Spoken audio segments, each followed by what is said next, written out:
Bueno, pues vamos a presentar a la doctora Laura López Mascaraque, que es investigadora del CSIC, dirige un grupo de investigación en el Instituto Cajal de Madrid y además es una de las principales figuras en lo que sería el estudio del sentido del olfato.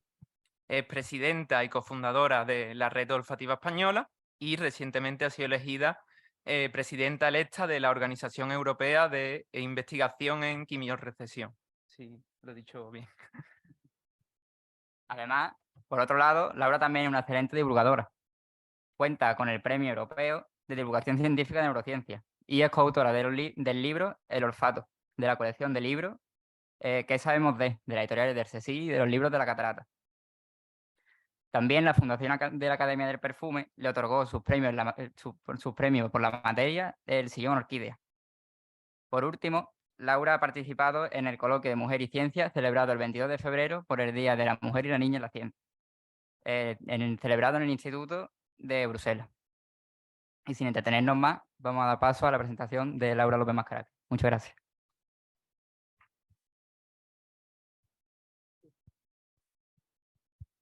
Buenos días a todos.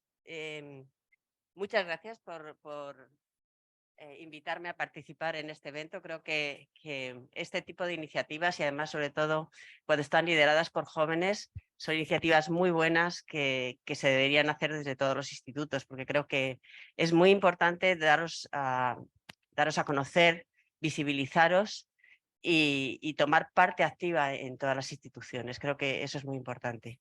Antes de empezar me han dicho que me presente un poquito, que me cuente un poquito mi historia científica, ¿no? Así que os cuento, yo empecé muy joven en esta carrera. Yo tenía 15 años para cumplir los 16 y estaba enamorada del cerebro y conseguí de alguna manera el poder meterme en el Instituto Cajal como aprendiz, se llamaba en aquella época, ¿no? De ahí empecé a hacer el método de Golgi. O sea, empecé por lo que era lo que hacía Cajal, ¿no? Con el método de Golgi, pues ver estructuras y demás. Compatibilicé ese trabajo con mi carrera en biología molecular. Y poco a poco, mientras estaba en el laboratorio, estaba de técnico, hice varias oposiciones, me puse auxiliar de investigación, ayudante de investigación, técnico, titulado superior, y poco a poco compatibilicé también la tesis con todo esto. La hice sobre estructura comparativa del bulbo olfativo en distintas especies de animales, ¿no? Pues en aquella época era con el método de Golgi, con vías de trazado con trazado de vías, y hice un estudio comparativo desde el humano hasta el erizo de tierra, que es el mamífero que tiene el sistema olfativo más enorme, ¿no? Tenemos que casi la tercera parte de su cerebro es olfativo. De ahí me fui pedí una excedencia, me fui a Estados Unidos, primero me fui a la Washington University en San Luis. Ahí estuve un año trabajando sobre muerte neuronal tras diferenciación del bulbo olfativo y posteriormente me marché al Salk Institute, donde estuve casi 3 años trabajando ya en desarrollo del cerebro. Y ahí cambié un poco el tema. Seguía el sistema olfativo como un sistema que nunca he abandonado, que siempre he estado con él, pero también trabajando en corteza cerebral. Volví al Instituto Cajal, volví a hacer otra posición, volví a hacer otra posición, bueno, hasta que tuve mi propio grupo en el instituto y he pasado por muchos, desde ser nadie en el instituto, acabé siendo vicedirectora del Instituto Cajal. Y bueno, pues yo creo que poco a poco todo se consigue, ¿no? Y cuando se tiene ganas y bueno, sobre todo vocación, ¿no? Porque esto desde luego es más que un trabajo, es una vocación, si queremos seguir en esto. Y bueno, pues esa ha sido mi carrera.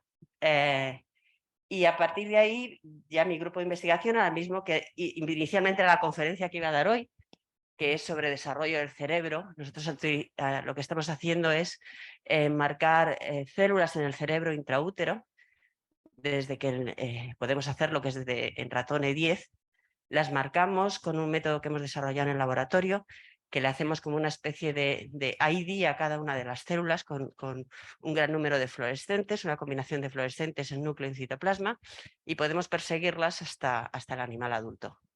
De esta manera podemos ver los linajes, podemos ver si las familias de células, neuronas o glía tienen una funcionalidad específica. Y, por ejemplo, hemos visto que los astrocitos que son hermanos, se acoplan preferencialmente por uniones gap, o que en una lesión del cerebro, como una injury o esclerosis múltiple, podemos ver que determinadas células gliales se acercan como hermanas más a la lesión, mientras otras que están al lado, que no son hermanas, no tienen ningún tipo de reactividad. Bueno, todo esto es la línea que ahora seguimos en el laboratorio, pero hoy os voy a hablar de conceptos muy generales sobre uno de los sistemas que está más olvidado, que es el olfato. Parece que el olfato no es nada.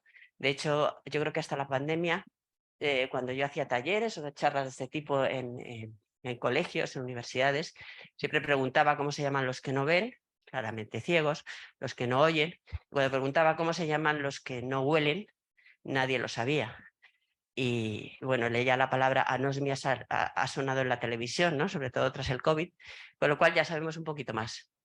Y bueno, os voy a contar un poquito generalidades de... ¿Eh? Este micrófono para cuando te graben el Vale, vale. Esto lo apago y lo llevo a la presentación. Bueno, pues intentaré no marcharme de aquí. Vale. Vale. Bueno, pues realmente el sentido del olfato... A ver si funciona esto.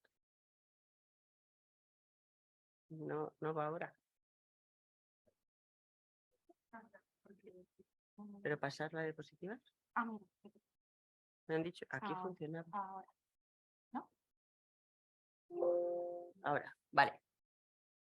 Bueno, yo siempre digo que al principio el cerebro era solo olfativo. Es decir, dejamos de darnos cuenta de la importancia del olfato cuando pasamos a ser bípedos, es decir, a lo largo de la evolución. Pero al principio de todo, el cerebro era casi todo olfativo. A partir de ahí se crea la corteza cerebral y empezamos a evolucionar como humanos, ¿no? Y es el más antiguo de todos los sentidos. Y es muy importante, ¿no?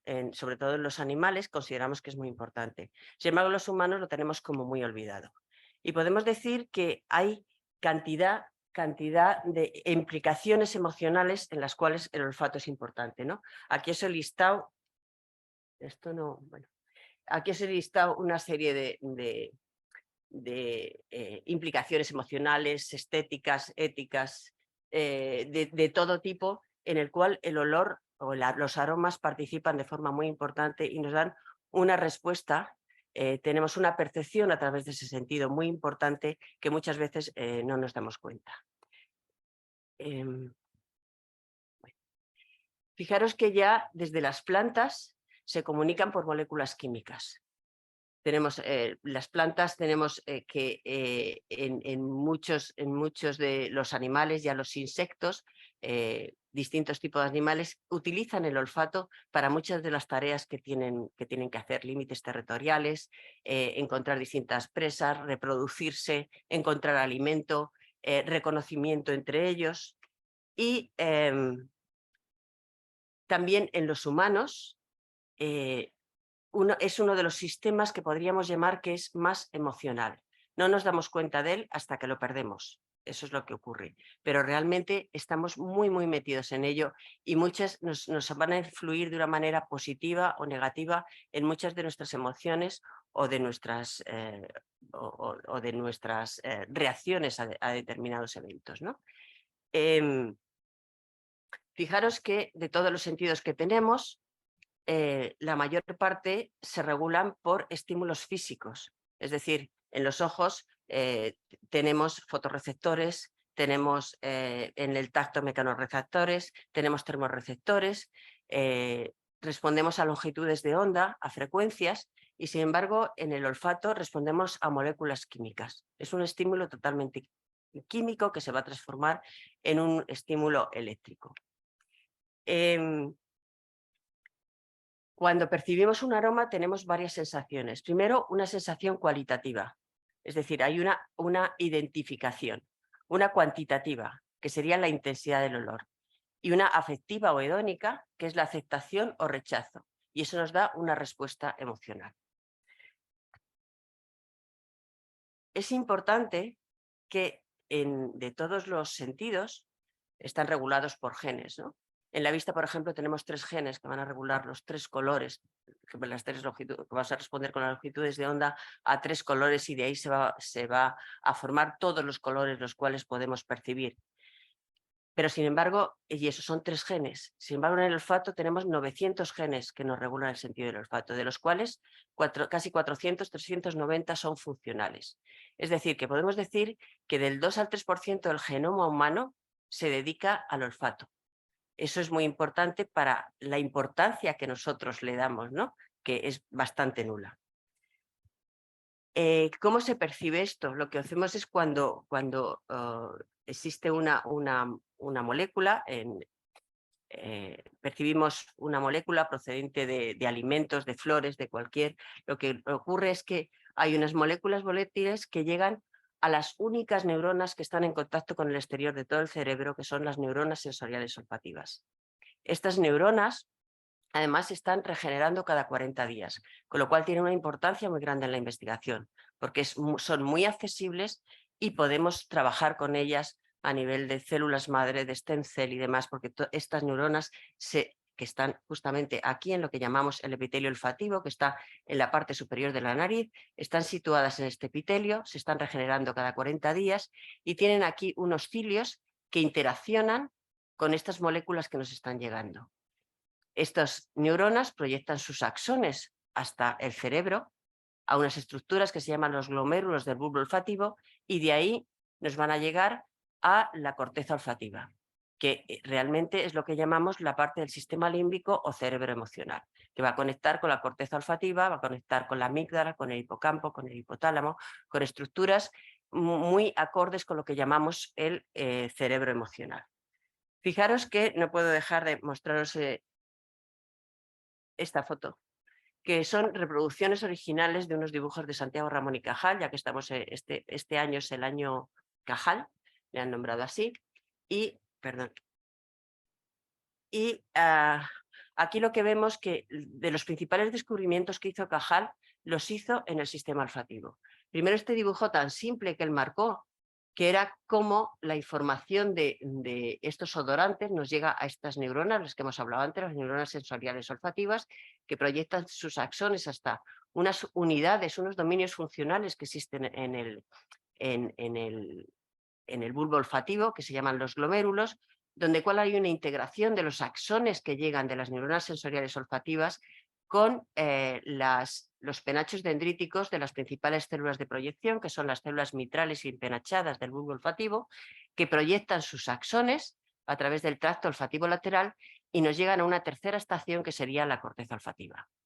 Todo esto ya lo representó Cajal, donde una de sus leyes, la ley de polarización dinámica y demás, empezó a hablar de ella. Y fijaros cómo Cajal siempre decíamos que marcaba con unas flechitas indias, las llamábamos así, cuál era la dirección, el sentido de la información. Y aquí era muy fácil porque teníamos estas neuronas, que ya os he dicho que están en contacto con el exterior, cómo llegaban a estas células de proyección y cómo a través de sus axones proyectaban. Luego ya hizo esto mismo en otro tipo de estructuras mucho más complicadas, incluso en hipocampo, en estructuras muy internas, ¿no? Que parecía mentira cómo podía llegar a saber cómo era el flujo de esa información. Bien, pues esto lo publicó Cajal ya en el año 1894. A partir de ahí, la verdad que se hizo muy poco en el sistema olfativo y fue un sistema totalmente olvidado hasta que en el 2004 Richard Axel y Linda Bach obtuvieron el premio Nobel por poder llegar a ver cómo se organizaba este sistema olfativo y cómo eran sus receptores olfativos. Lograron ver que cada una de esas neuronas sensoriales solo expresaba un receptor olfativo, es decir, solo codificaba por una molécula, y que la unión de distintas neuronas sensoriales que convergían en un glomérulo podía dar la información sobre un olor mucho más complejo. Realmente el procesamiento de esta información sería de esta manera. Aquí en esta parte superior de la nariz tenemos este epitelio olfativo, el cual nos va a proyectar dentro del cerebro hasta el bulbo olfativo y de ahí a toda la corteza olfativa. Aquí estarían representadas estas neuronas sensoriales olfativas con sus penachos dendríticos, que son cilios que interaccionan con estas moléculas que nos llegan, que tienen un mecanismo de transducción a partir de proteínas G, y a partir de ahí la información pasa al cerebro a través de esas neuronas de proyección. Aquí un compañero de Harvard, David Gale, lo que hizo fue representar cómo es esa información de forma tridimensional, en los cuales podemos observar cómo, dependiendo de qué tipo de moléculas nos llegan a la nariz, aquí tenemos distintos receptores con distintos colores, cómo se agrupan en tractos, que esto forma parte del nervio craneal 1, nos llega al cerebro y se integra en estas estructuras esféricas que son los glomérulos, los cuales están rodeados de interneuronas y de distintos tipos de células gliales, las cuales estamos estudiando en el laboratorio. Entonces, estos receptores olfativos no se van a activar todos juntos, ¿no? Sino que diferentes receptores se van a activar dependiendo del tipo de molécula que va a llegar. Estos receptores son distintos en las distintas especies y parece ser que el que más tiene es el elefante, pero es curioso ver cómo el humano tiene más genes codificando para el olfato, 396, mientras que el chimpancé o el macaco orangután tienen menos que nosotros, ¿no? Y luego esto del olfato es interesante porque fijaros que, por ejemplo, una mariposa es capaz de detectar el olor de otra mariposa a más de 10 kilómetros de distancia. Es decir, es bastante impresionante, ¿no? Cómo los aromas, los olores pueden regular muchas cosas. Es interesante también ver que cada uno de nosotros tenemos lo que llamamos un registro olfativo. Es decir, todos olemos de una manera distinta, hay una variabilidad de un 30% entre nosotros. Fijaros que, por ejemplo, si hablamos de la vista, sabemos que hay gente que es daltónica, que percibe los colores de forma distinta, y eso está regulado por los 3 genes que van a codificar para este tipo de percepción. Imaginaros que en el olfato, que tenemos ahora mismo 396 genes funcionales, la variabilidad que puede existir. Es decir, esa variabilidad se ha calculado que es como más o menos un 30%, cómo percibimos cada uno de nuestros olores. Entonces hay ejemplos que ya se han visto, que, por ejemplo, sabemos que cuando se come espárragos, la orina que tenemos después de comer espárragos huele de una manera bastante fuerte, pero depende. Hay gente que, dependiendo de este receptor de olfato, el OR2M7, puede olerlo horrible, puede no olerlo o puede olerlo incluso de una manera agradable. En muchos de los casos comentamos, ¿no?, entre nosotros, huele horrible, hemos comido espárragos, sin embargo otros no lo notamos para nada. Ocurre lo mismo con el cilantro. El cilantro hay gente que le encanta, lo odias o te encanta. Y eso también está dependiendo de uno de los genes, porque lo que menos nos atrae del cilantro, o lo que más significativo es del sabor del cilantro, es el aroma, no es el sabor. Y sin embargo a unos les sabe como a jabón, les sabe horrible, mientras a otros les encanta. Es un sabor fresco, bueno. Ocurre lo mismo con la androstenona, que es un tipo de feromona, ¿no?, dicen del cerdo, que está de manera muy presente en los cerdos machos, y hay gente que lo odia, es totalmente desagradable. Hoy no lo he podido traer, pero en otros casos lo traigo y veréis como si paso un bote con androstenona, hay gente que, bueno, está bien, no está mal, otros no huelen absolutamente nada, como si fuese agua, y otro es realmente repulsivo el olor. Ocurre también con los tubérculos, por ejemplo, las berenjenas o tipos de esto, acelgas y demás, que tienen un olor a tierra, y hay gente que lo lava y lo lava y lo lava y sigue sabiendo a tierra, ¿no? Realmente también está codificado por un gen determinado. Ocurre también con la violeta, hay gente que no la huele y gente que la huele de una manera muy buena, y parece mentira que un olor tan fuerte como la violeta haya gente que no lo perciba de ninguna manera. Así podríamos hablar de cómo percibimos e interpretamos los olores, ¿no? Y están codificados por todos estos genes. Entonces tenemos que tener en cuenta que con cada respiración estos millones de neuronas que tenemos en el epitelio olfativo se están activando. Es decir, el olfato es un sistema que podemos trabajar dormidos y despiertos, y sería bueno que la gente que tiene problemas, ¿no? Distintos problemas neurológicos, problemas ya con Alzheimer, Parkinson y demás, trabajase el cerebro con el olfato, simplemente oliendo aromas, oliendo cosas que les gustaban. Entonces, eso es una buena manera de trabajar el olfato y es algo que se hace muy poco. Se está empezando a hacer y se está empezando a dar cuenta de cómo el olfato puede ser uno de los sentidos con los que más se puede trabajar. Y realmente los olores, esto es una representación de la mecánica de los fluidos de fragancias, pero realmente los olores no tienen ningún borde, no están de ninguna manera estructurados, sino que son una mezcla de composiciones de moléculas, ¿no? Con distintas concentraciones, las cuales incluso es muy difícil de clasificar. Se ha intentado clasificar de muchas maneras, por una parte los enólogos, por otra parte los perfumistas, por otra parte gente que está trabajando mucho sobre ello. Se han llegado a hacer pirámides olfativas, se hacen ruedas de olores, pero es muy, muy difícil clasificarlos y mucho por esa percepción que tenemos de los distintos aromas. Pero realmente la forma que tienen las moléculas, normalmente muchos son aldehídos, ¿no? Van a ser lo que va a determinar qué naturaleza tiene olor. Por ejemplo, hay moléculas que tienen un grupo de azufre y en general son moléculas que van a dar un olor que, dependiendo de la cultura, gusta o no gusta, ¿no? Y tenemos un ejemplo, por ejemplo, el jazmín. El jazmín está configurado por un mínimo de 21 moléculas distintas, ¿no? Pero hay una que es fundamental para que sea el olor a jazmín, que es el mencilacetato, que sin ella no olería a jazmín, y otras dos que podremos llamar que son componentes peculiares o también semiprimordiales, ¿no? El resto de las moléculas nos van a dar los distintos olores del jazmín, porque dependiendo de la tierra que pongas, del lugar donde está el jazmín, de la especie que sea, va a ser diferente. Y luego además tiene características interesantes, como que, por ejemplo, que hay formas especulares, los enantiómetros, los cuales no son superponibles entre sí, es decir, son moléculas exactamente iguales, pero que simplemente los podríamos comparar como un espejo, nunca los podríamos solapar una con otra, ¿no? Es decir, que están orientadas a la derecha y a la izquierda.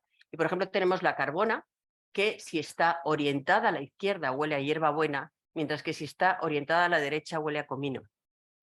O por ejemplo el limoneno, que está, si lo tienes hacia la derecha huele a limón y si no huele a naranja. Esto ocurre como con el resto de los problemas que ha habido con estas moléculas quilares. No sé si sabéis que en los años 50 hubo un problema que con mujeres embarazadas que estaban tomando un jarabe para los vómitos. Ese jarabe le habían metido la talidomida, una molécula en la cual no se dieron cuenta que fuese izquierda o derecha. Metieron las dos juntas y salieron muchos niños con problemas de acortamiento de miembros, porque tenía un efecto, una de ellas tenía un efecto teratogénico sobre los embriones, sobre los fetos, mientras otra sí regulaba los vómitos, ¿no? El tener o no tener vómitos, ¿no? Entonces, no se pensaba que también en cuanto a la percepción de los aromas tuviese importancia la orientación de las moléculas y parece ser que tiene mucha importancia. También es interesante hablar de lo que es el umbral olfativo. Es decir, hay un momento en el cual olemos que hay algo, pero no somos capaces de reconocerlo, ¿no? Entonces eso se llama el umbral de detección, que tiene que tener un mínimo dependiendo qué animal seas. Es decir, hay un umbral de detección, por ejemplo, en el ajo, que sería de esta manera, hasta que tiene que tener una concentración X para que podamos reconocerlo y llamarlo. Hay moléculas como sería el metilmercaptano, que en los humanos una 25 billonésima de gramo por mililitro de aire la podemos oler. Y es lo que se utiliza para poder oler el gas y para poder alertarnos de que hay un escape de gas. Porque podemos detectarlo, dicen que podemos llenar con una gota 2 piscinas olímpicas y podemos olerlo. Sin embargo, los perros lo tienen que oler a una concentración mucho más alta que nosotros. Es decir, también tenemos que tener muy en cuenta cuál es el umbral olfativo de cada una de las cosas. Y otra de las cosas sería la concentración. Hay una molécula que es el indol, que a baja concentración huele a rosa, mientras que a alta concentración huele como a pescado podrido. Esto es muy interesante porque el indol es uno de los productos que más se utilizan en los perfumes. Entonces tenemos que tener cuidado porque muchas veces los perfumes los usamos años o los tenemos desde hace muchos años y de repente los sacamos y vemos que no tiene nada que ver el olor que tenían o puede oler incluso mal. Es decir, esta molécula es muy importante en ese sentido y cuál es la concentración, porque además es una de las moléculas en lo que llaman la química de los cadáveres, ¿no?, que más presente está. Los cuales parece mentira que lo que es la concentración de esa molécula puede variar tanto de tenerlo en un maravilloso perfume a tenerlo en un cadáver, ¿no? Y otra de las cosas que tenemos, que siempre comentamos, es el problema que tenemos en describir los olores. Muchas veces nos llega un aroma cuando no vemos delante algo que estamos comiendo, sino simplemente una cajita con un aroma, un vino que tiene distintos componentes aromáticos, ¿no? Y no sabemos describirlo, no sabe por qué. De pequeño nos enseñan los colores, nos enseñan las palabras, pero a nadie nos enseñan los olores. Y en general decimos huele como a, pero no describimos el aroma en particular, no enseñamos eso. Entonces, ¿qué hacemos? Nos valemos de estas ruedas de aromas. Si queremos hacer una cata de vinos, una cata de quesos, de café, nos tenemos que ir acercando a ver qué es ese aroma, si se acerca, si es herbal, si es de flores, si es de tierra, si es de especias, pero es algo que nunca tenemos en cuenta. Ahora se está poniendo un poco más de moda y ya en gastronomía, en enología, estamos aprendiendo un poco a definir esos aromas. Y esto, fijaros que los aromas han sido importantes desde la antigüedad, aparte de todo lo que había en Egipto, desde el inicio de los perfumes y demás. Fijaros que ya en la Edad Media existían estas ruedas, que eran las ruedas de orina, donde los médicos de la época miraban unas frascas que llevaban los pacientes con la orina, unas frascas redondas, transparentes, en las cuales ellos miraban cuál era el color de esa orina, cuál era el olor de la orina, e incluso metían el dedo y lo saboreaban. De ahí que clasificaban las enfermedades. De ahí viene la palabra diabetes mellitus, ¿no? Porque viene del sabor a miel. Hoy día también el olor a acetona, a distintos compuestos, también nos puede detectar alguna de las enfermedades y ya lo hablaremos un poquito más adelante. De hecho, también en esa época existía la palabra miasmas, ¿no? Que era que pensaban que las pestes y las enfermedades venían de los vapores asesinos, de esos vapores, ¿no?, de esos aromas malos que había. Y había médicos, los médicos de la peste, llevaban unas máscaras en las cuales se ponían un ramo de hierbas o de flores, ¿no?, para no tener que soportar esos aromas, y pensaban que con eso no les llegaría la peste, simplemente porque evitaban esos fluidos aromáticos que existían en la calle, ¿no? Existe lo que llaman la química también del olor corporal, es decir, cada parte del cuerpo emite unos olores determinados, ¿no? Y eso lo producen también las bacterias, o sea, en cada centímetro cuadrado tenemos cientos de miles de bacterias, las cuales están produciendo esos olores que tenemos cada uno de nosotros, ¿no? Porque ¿qué pasa? Que estas bacterias lo que van a hacer, van a descomponer esos olores, ¿no?, y lo van a transformar en compuestos responsables de esos aromas determinados, ¿no? Entonces, cada uno de nosotros tenemos un aroma específico, un aroma que solo es distinto en los gemelos idénticos, pero el resto todos son diferentes. Y podemos hablar de la huella olfativa, que hablaremos un poquito más adelante. Estos aromas, por ejemplo, en Japón, que es un país que está muy pendiente de la higiene, de los olores, del cuidado de todo, ya tiene determinadas palabras para determinados olores. Por ejemplo, ellos hablan del kareishu, que es el olor de los abuelos, ese olor que hay típico en las residencias de ancianos, ¿no?, que entras y sabes que estás en una residencia de ancianos. Eso es porque hay un aldehído, el 2-nonenal, que se genera en la piel al oxidarse, ¿no? Entonces es un olor muy característico, y ellos tienen incluso cajitas con el aroma del kareishu para recordar a los abuelos. a la vez están trabajando en determinados jabones y detergentes para poder evitar ese olor. Entonces dicen que a partir de una edad determinada se puede empezar a tener este aroma, pero ahora se ha visto que incluso desde los 40 años se podría tener. Y el otro le llaman el sutoresusu, que es el olor del estrés, que también eso es muy típico. Eso lo veis porque siempre decimos que, por ejemplo, los animales van a notar si tienes miedo a ellos. Y eso es por ese aroma que emitimos cuando tenemos estrés o tenemos miedo. Hay también el aroma que llaman adolescente. Eso entras en una clase de primero, de segundo de BUP o de lo que sea, y hay un olor muy típico, ¿no? Es ese olor también de adolescentes. Y la huella olfativa, es lo que os hablaba antes, es, podríamos decir que es un espejo del genoma de cada uno de nosotros, ¿no?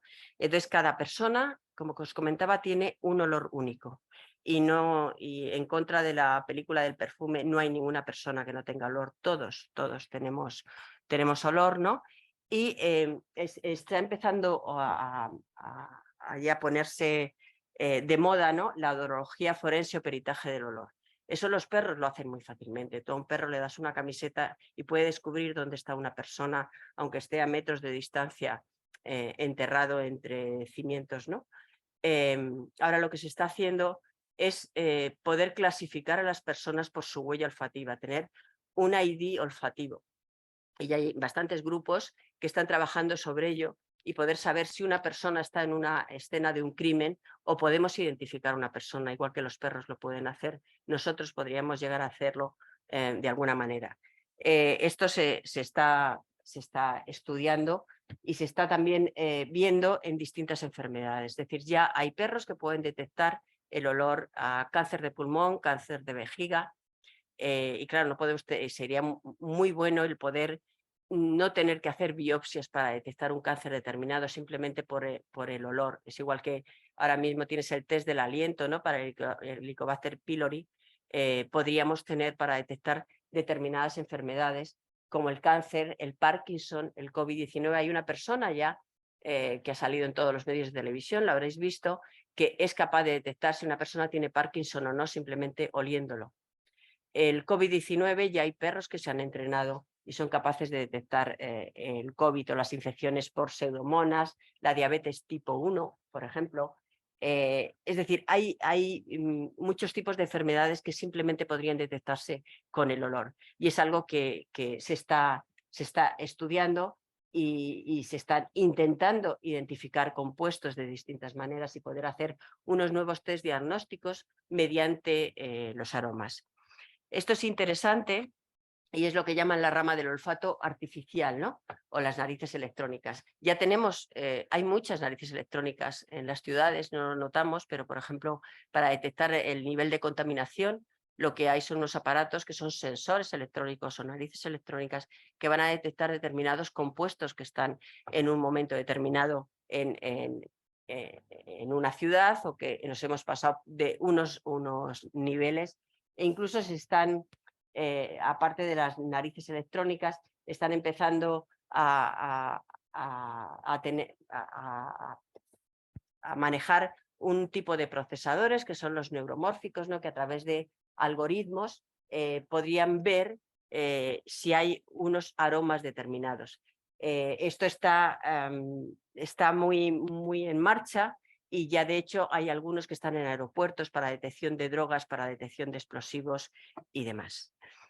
Esto es todo curiosidades, ¿no? O fortalezas, llamaría yo, de lo que es el campo olfativo y en cuántas ramas podríamos dividirlo y podríamos entrar con ello, ¿no? O incluso la gente que está trabajando ahora mismo, sobre todo en moscas, para ver detección de plagas, para antimosquitos, para muchas aplicaciones, ¿no? Que no nos damos cuenta que todo se tiene que hacer a través del olfato, ¿no? Y otro tema interesante es lo que llamamos la memoria olfativa. Es decir, es esa capacidad que tenemos para poder evocar recuerdos a través de un aroma. Fijaros que cuando a través de otros sentidos podemos recordar algo como una cosa que hemos visto o algo que hemos oído, pero el aroma es algo que no podemos recordar. ¿Cómo es ese aroma? Pero lo que sí recordamos son situaciones asociadas a un aroma determinado. Y sobre todo ocurre con evocaciones de cosas que nos han pasado en la niñez. Hay muchos libros y demás, los cuales están viendo que hay un vínculo muy, muy fuerte, ¿no?, entre las vivencias y los aromas que estaban asociados a ellos, ¿no? Se han publicado cantidad de artículos, este es de uno último en Nature, ¿no?, en los cuales simplemente a través de una flor podemos retrotraernos y empezar a recordar qué es lo que estaba ocurriendo en esa situación. No una cosa, sino una memoria episódica, podríamos llamar. Esto es lo que llamamos el efecto prusiano, que esto fue Marcel Proust, escribió un libro, ¿no? En un libro, escribió varios libros, En busca del tiempo perdido, en los cuales simplemente empezó a recordar cuando él tomaba una taza de té con su tía en el pueblo y mojaba la magdalena en el té, y al tomarla empezó a recordar vivencias y demás, y acabó escribiendo 6 libros a través de esta situación. Entonces esto es lo que llamamos el efecto proustiano, que es lo que nos está ocurriendo a nosotros en el cerebro. ¿Y por qué ocurre esto?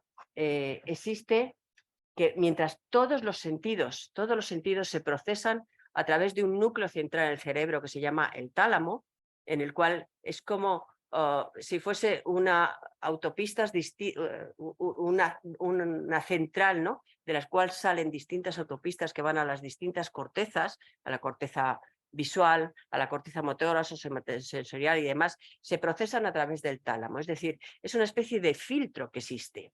Sin embargo, el olfato no pasa por el tálamo, va directamente a su corteza. Es decir, hay una proyección súper directa al cerebro.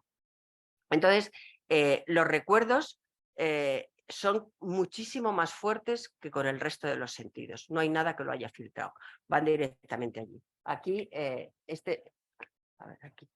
Esta sería la estructura por donde van todas estas percepciones sensoriales, que se unen todas en el tálamo, excepto el olfato. Y además conectan con 2 estructuras muy importantes, que son la amígdala y el hipocampo. La amígdala es donde es la responsable de procesar las emociones, ¿no? En general, todas las reacciones emocionales pasan por la amígdala.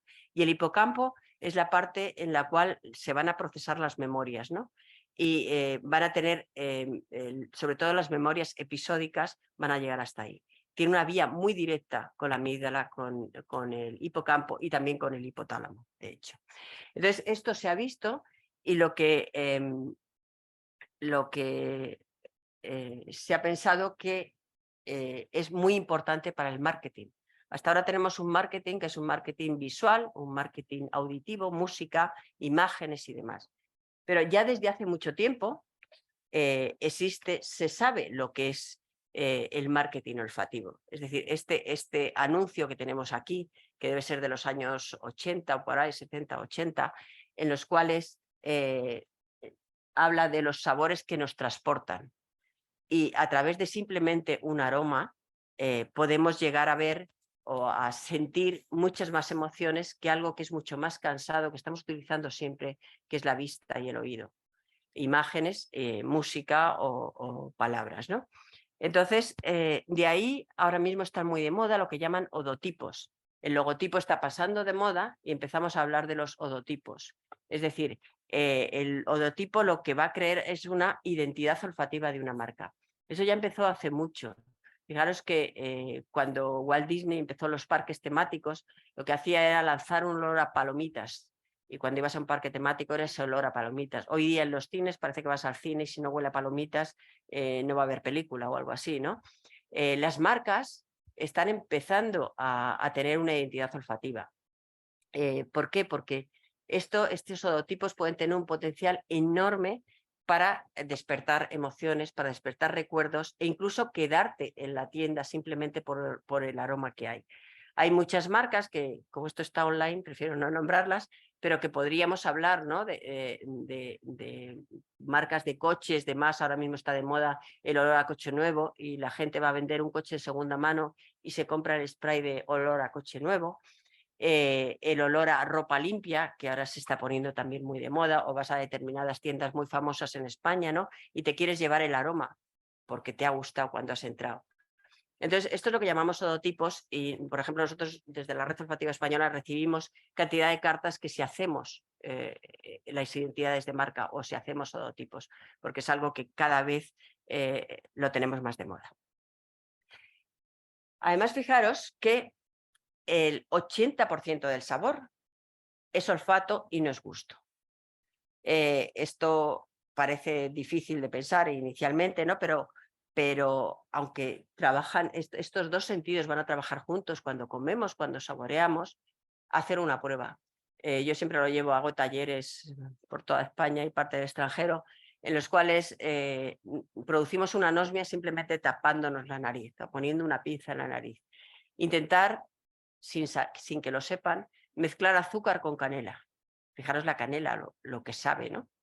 Y sin embargo, si tú te tapas la nariz, solo vas a saborear, vas a creer que estás tomando azúcar moreno por el color, pero no vas a detectar la canela hasta que no te quitas la pinza de la nariz. Eso ocurre con la canela, ocurre con la hierbabuena, ocurre con los vinos, ocurre con los zumos, ocurre con los caldos, con muchas cosas que simplemente vamos a detectar lo que son los gustos básicos, pero no vamos a detectar el aroma. Por eso cuando estamos constipados decimos no me sabe a nada la comida, porque no tenemos una anosmia completa, pero tenemos una hiposmia que llamamos, una falta no de olfato, en la cual no podemos saborear las cosas. ¿Y qué es lo que ocurre? Que nosotros con las papilas gustativas podemos detectar lo que llaman los 5 sabores básicos, ¿no? Aunque esto, lo que se hablaba antes, era que cada una de las papilas gustativas estaban como situados en distintas zonas de la lengua, en la parte más de la punta saboreábamos el dulce, en los laterales el salado, etc. Esto no es verdad. Todas las papilas gustativas tienen todos los tipos de receptores, pero es algo que sigue en los libros de texto en los colegios, que debe quedar muy bonito el mapa de la lengua, ¿no? Y lo siguen poniendo cuando eso no es verdad. Cada uno tenemos una forma, ¿no? de disposición de las papilas gustativas y efectivamente algunas papilas gustativas pueden reconocer más o menos uno de los gustos, pero esto es así. Y decíamos que teníamos 5 sabores, ¿no? Pero hay un sexto que ya parece, para tener para que se considere un gusto primario, tiene que tener unos receptores específicos en la lengua, ¿no? Y eso es lo que se está buscando. Entonces, ya desde hace unos años se sabe que existen receptores específicos para el aceite. Entonces, se llama el oleogusto. Aparte del sabor, lo que tenemos aquí arriba, ¿no? El dulce, el amargo, el salado, el cítrico y el umami, que también es muchas veces difícil de reconocer, pero está sobre todo el sabor de umami. Umami es el sabor sabroso. Umami en japonés quiere decir sabroso. Entonces lo típico que está es el glutamato y está en casi todos los caldos que se preparan de ave creme, magi, no sé qué, pues en todos estos echan mucho umami y lo que hace es potenciar un sabor determinado, ¿no? Pero existe ese sexto sabor y existe un séptimo sabor que se está analizando ahora, que es el sabor amiláceo. Es el sabor que está en las harinas, en el pan, que parece que también puede haber receptores específicos para ello. Y para este gusto se completa con el tacto, porque acordaros que hace poco, en el 21, ¿no? Los premios Nobel, David Julius y Ardem Patapoutian detectaron a través de la capsaicina y del mentol, pudieron saber cómo funcionan los receptores del tacto, ¿no? Pues también nosotros cuando estamos comiendo hay determinados receptores específicos, pero que no son las papilas gustativas, que van a través del trigémino y del tacto y detectan sabores picantes, los agridulces, la temperatura, si algo está caliente o frío, la presión, el crujiente, ¿no? Entonces podemos decir que el 5% del sabor sería el olfato. Y hablando de sabores y demás, uno también estos tipos de gustos, ¿no?, están determinados genéticamente. Y existe algo que es, por ejemplo, el sabor amargo. El sabor amargo, hay gente, no sé si habéis oído hablar de los super taster o super gustadores. Hay un tipo de personas que son super gustadores, que son especialmente sensibles al sabor amargo. Y esto les hace además que puedan detectar de forma más fácil qué componentes existen en un guiso determinado o qué componentes tenemos. Y esto está determinado genéticamente. Y en este punto me gustaría haceros un test. Es decir, esto se puede hacer a través de la exposición a una sustancia, el PTC, perdón, que es la feniltiocarbamida, que dependiendo si saboreas algo o no saboreas nada o saboreas un poco, se puede caracterizar genotípicamente como no gustadores, gustadores o supergustadores. Entonces creo que aquí vosotros os van a repartir un papelito. Me dejáis uno para que desde aquí lo muestre.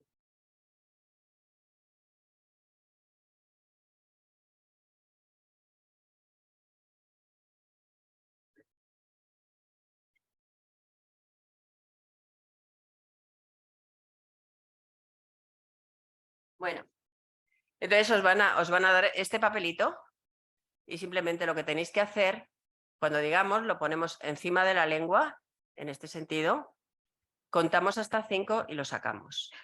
Entonces cada uno va a tener una percepción distinta, igual que unos somos rubios, otros morenos y otros ojos azules o ojos marrones, cada uno vamos a percibirlo de forma distinta y vamos a saber qué tipo de fenotipo tenemos para el sabor amargo. Entonces, cuando lo tengamos todos,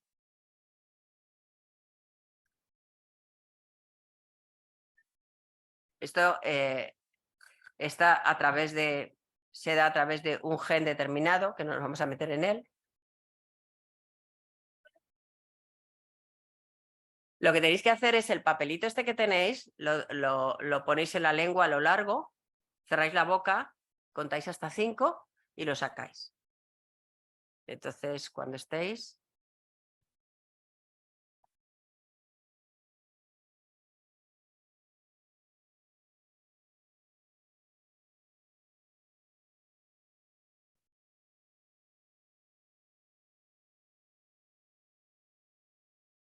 Bueno, ¿vale? Entonces nada, lo ponemos a lo largo de la lengua, cerramos la boca, contáis hasta 5 y lo sacáis.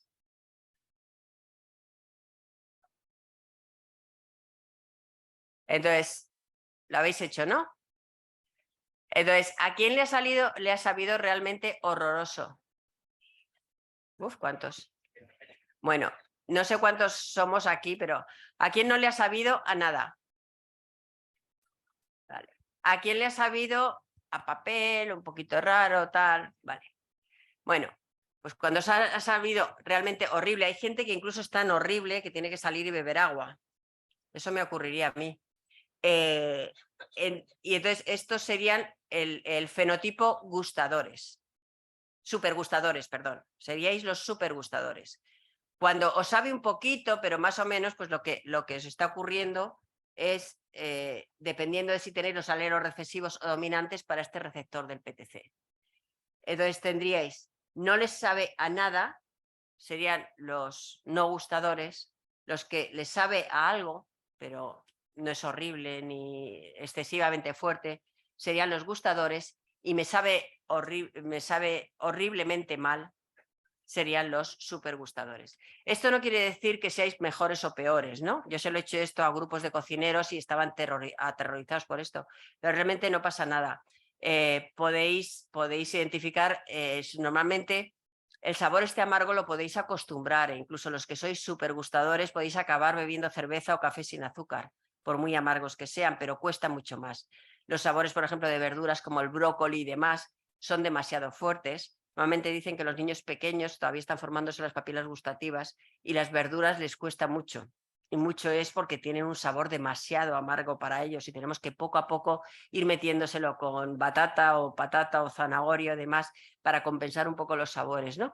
Pero esto sería una de las pruebas que tenemos para ver qué fenotipo tenemos para el gusto. Este sería para el gusto amargo o en otros casos para el olfato y demás, ¿no? Pero bueno, ya sabéis lo que sois, ¿verdad? Y bueno, ya se va haciendo tarde, voy a ir un poco más rápido únicamente porque sí me gustaría hablar un poquito de enfermedades asociadas al olfato, ¿no? Como decíamos, el olfato es algo que lo echamos de menos cuando lo hemos perdido. Hasta entonces no. Y sin embargo es importante. Yo hablo con personas anósmicas que no tienen nada de olfato y me comentan que el olfato, el aroma, ocupa mucho espacio cuando nos ve a los normósmicos, ¿no? Cuando ellas nos ven a la gente que olemos de forma normal o de forma que podemos oler, en pocas palabras. Porque, por ejemplo, nosotros entramos, yo qué sé, en una clase que ha estado a las 2 de la tarde con calor, que ha estado mucha gente dentro y decimos, qué cargado está esto. Dice, parece que es que hay mucho espacio. Dice, o entráis en un cuarto de baño y siempre, cuando no huele demasiado bien, dice, os salís como si aquello estuviese sucio. Es decir, vamos notando que hay cosas que son importantes o podemos detectar si la leche está mala o no, o si una comida no la podemos tomar. Esto los anósmicos no pueden. Y fijaros que hay en el mundo hay casi el 5% de gente es anósmica de nacimiento y luego hay gente que va perdiendo el olfato por determinadas circunstancias que veremos ahora. Existe incluso ya el día de la anosmia, pero es algo que ni siquiera tampoco las compañías de seguros tienen en cuenta. Tú pierdes un ojo, pierdes algo en un accidente y tienes una compensación económica. Con el olfato no pasa esto. El olfato no importa. Importa mucho a la gente que se dedica y tiene como profesión ser cocinero, enólogo o perfumista, ¿no? Pero sin embargo hay muchas alteraciones del olfato por distintas causas, ya no solo el nacimiento, ¿no? Y estas causas pueden ocurrir a distintos niveles. Uno sería simplemente a nivel de percepción sensorial, es decir, que tengas un problema en la nariz, que tengas pólipos, que tengas un proceso alérgico, un constipado que se te está realmente taponando la nariz. Otros serían a nivel central, ¿no? A nivel central que tengas un problema neurológico o de percepción sensorial, que tengas también un problema de la transducción, del procesamiento o que te falte epitelio olfativo o que te falte neuronas sensoriales olfativas que van a procesar la información. Entonces, todas estas causas de la anosmia las han clasificado de esta manera, ¿no? Y una de las mayores problemas de las hiposmias o anosmias son alérgicas a las alergias y los pólipos nasales, ¿no? Que nos invitan. También hay muchos problemas con medicaciones determinadas. Se toman medicaciones, se toman sprays nasales con corticoides y poco a poco vas perdiendo el olfato y no te das cuenta. Hay que tener mucho cuidado con lo que se toma.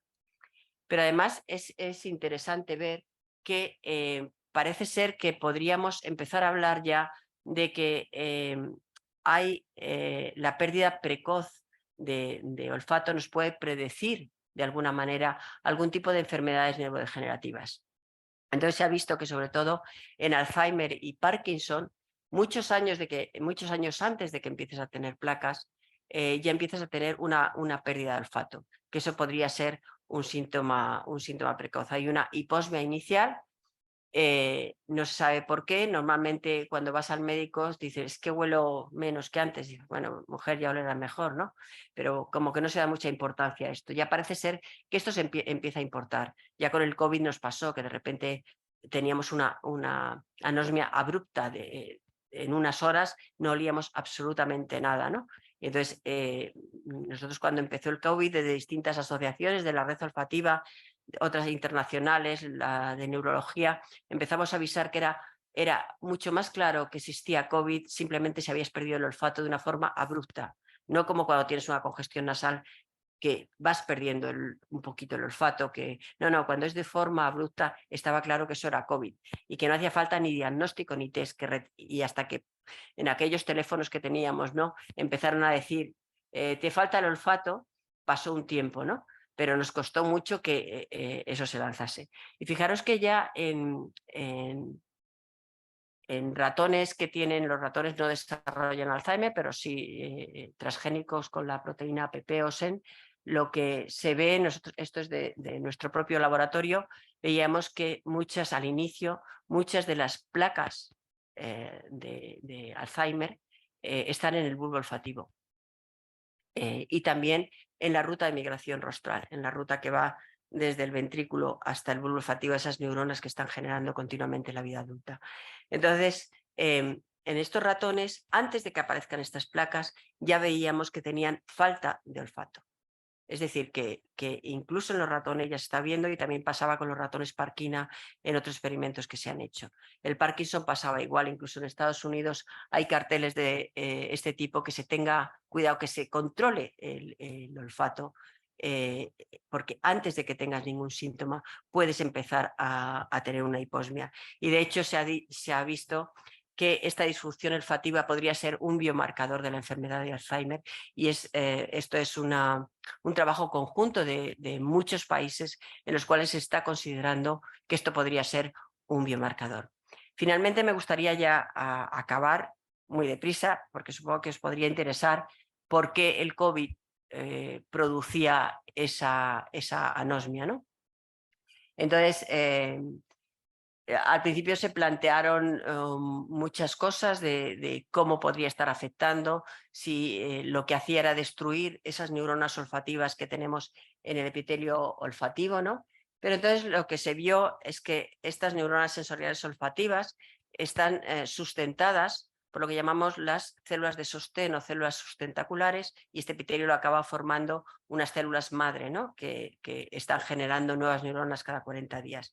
Bien, pues el coronavirus lo que hacía era que estas células sustentaculares tienen el mismo receptor por el cual se podría acoplar el coronavirus, ¿no? Entonces, ¿qué hacía? Destruía las células sustentaculares. Al destruir las células sustentaculares, lo que hacía era que rompía esa estructura, ese epitelio estratificado que tenemos en el epitelio olfativo, y las neuronas sensoriales olfativas se caían, se destruían. Entonces, dependiendo de la carga viral, tenías unos problemas o tenías otros. Tenías una anosmia que te duraba mucho, o si te había afectado a todo el epitelio o te había afectado solo a un punto. Además, incluso te afectaba, cuando empezabas a recuperar el olfato, podrías tener problema de cambio de aromas, es decir, olías una cosa y percibías otra, ¿no? Entonces, esto ocurría por estas células, ¿no?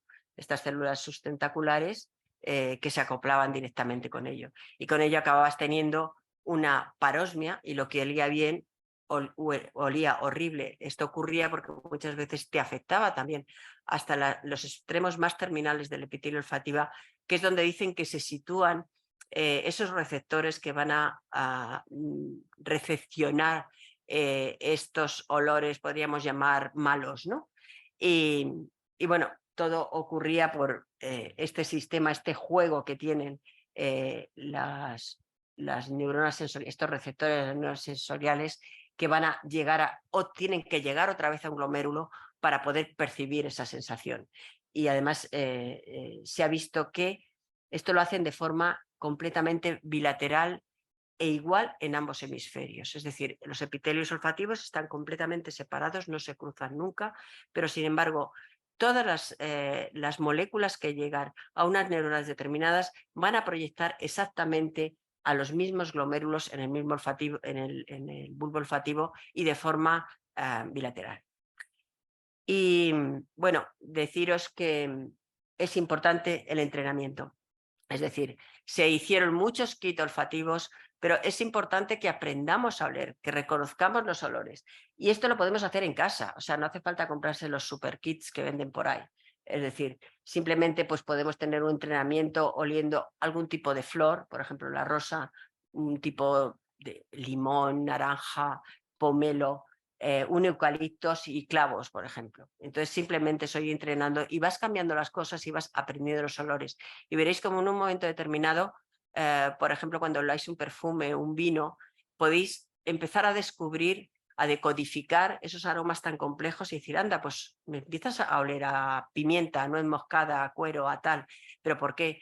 porque hemos aprendido y hemos racionalizado, y luego también es bueno para cuando haya problemas de pérdida de olfato por algún tipo.